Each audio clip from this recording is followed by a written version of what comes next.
근데 이거 좋은 건 알겠는데 울세라랑 써마지는 왜 이렇게 비싼 거예요? 울세라 써마지는 시술에 사용되는 워낙 고가야. 아니 PD님, 유퀴즈 김태희 씨 편 봤어?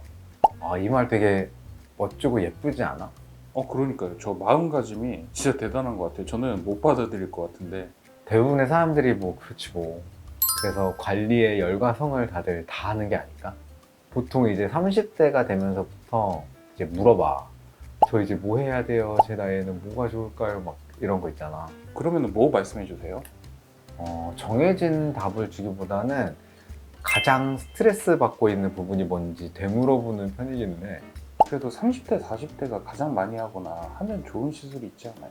그치, 있게 하지만 꼭 시술을 해야 한다는 강박을 가질 필요는 없어. 내 변화가 자연스럽고 크게 신경 쓰이지 않는다면 반드시 시술이 필요한 건 아니거든. 제 나이에는 어떤 시술을 할까요? 라는 고민보다는 내가 느끼는 불편감이 무엇인가에 집중하는 게 좋아.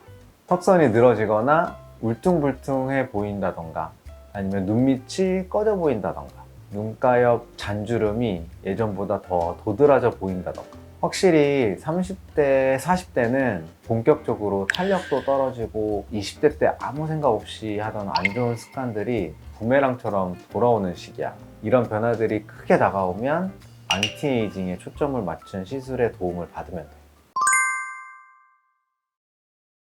30대가 되면 조금 일찍 시작해도 좋은 시술이 레이저 리프팅이야. 20대는 좀 비추천하셨잖아요. 그치. 근데 30대, 40대는 본격적으로 탄력이 떨어지는 시기라서 레이저 리프팅으로 탄력 관리를 미리미리 해주는 건 좋은 것 같아. 시술을 시작하는 그 시점의 얼굴을 유지시켜주는 역할을 하거든. 같은 30, 40대라 하더라도 시기마다 조금씩 추천하는 시술이 달라. 일단 30대 초반까지는 비싼 장비의 탄력 시술이 크게 필요하지 않은 것 같아. 써마지 이런 것보다는 풀페이즈, 올리지오, 볼륨어 같은 것들을 추천하는 편이야. 대신에 온다 말고 이런 고주파 리프팅은 효과가 나타나기까지 조금 시간이 걸리니까 나 지금 급해요, 빨리 예뻐져야 돼요 할 때는 비상금 같은 존재인 티타늄을 해주면 좋은 거지. 중반 그리고 40대에는 본격적으로 탄력이 떨어지는 나이란 말이야. 앞에 얘기했던 리프팅보다는 조금 더 강력한 친구들이 필요해. 이때 추천하는 게 울세라랑 써마지야. 근데 이거 좋은 건 알겠는데 울세라랑 써마지는 왜 이렇게 비싼 거예요? 울세라, 써마지는 시술에 사용되는 팁의 가격이 워낙 고가야.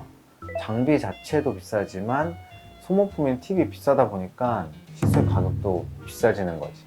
무조건 울세라, 써마지를 선택하기보다는 자기 자신의 재정 규모에 맞춰서 시술 플랜을 세우는 것이 베스트긴 해. 레이저 리프팅 받고 나서 주의해야 할 점이 있어. 건조한 거. 레이저 리프팅이 아무래도 열을 이용한 시술이다 보니까 받고 나면은 건조해질 수가 있어. 근데 건조한 걸 관리를 안 해주면 리프팅 받은 게 다 소용이 없어져.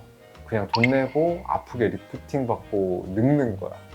그래서 레이저 리프팅을 받고 나면 홈케어를 열심히 하거나 LDM 관리를 병행해서 수분을 채워주면 좋기는 해. 금전적 여유가 된다면 피부에 보약도 하나 해주면 좋지. 보약이요. 스킨 부스터. 스킨 부스터를 같이 받으면 건조함도 잡고 잔주름 개선에도 좋아. 선생님, 그리고 전에는 안 생기던 잡티도 좀 많아진 기분이에요. 맞아. 샤워하다가도 막 여기 점이 있었나? 라는 생각이 들지. 그래서 토닝도 꾸준히 해주면 좋아. 색소도 묵히고 쌓이면 나중에 한 번에 치료하기가 어렵기 때문에 미리미리 받는 걸 추천해. 근데 토닝은 효과를 보려면 1, 2주 간격으로 5, 6번은 연달아 해야지 효과를 볼 수가 있어. 그래도 한 번이라도 하는 게 완전 안 하는 것보다는 낫죠. 한 번만 할 거면 별로 권장하고 싶진 않아. 제대로 된 간격을 맞춰서 안 해주면은 오히려 돈을 버리게 될 수도 있어. 피부를 다치게 하는 원리를 이용한 시술인데 그냥 한 번만 하게 되면 그건 그냥 피부를 다치게만 하는 거야.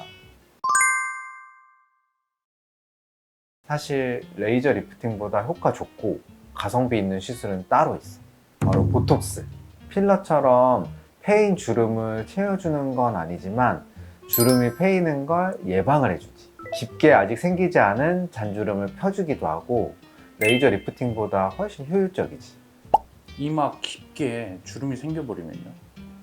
이마나 미간처럼 표정을 지으면서 오랫동안 깊게 패인 주름은 사실 보톡스로 해결이 어려워서 필러의 도움이 필요해.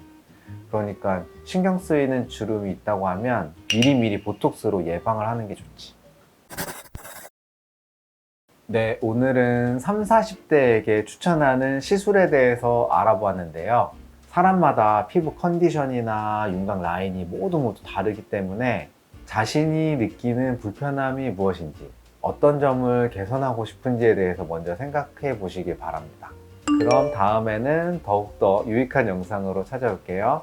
안녕.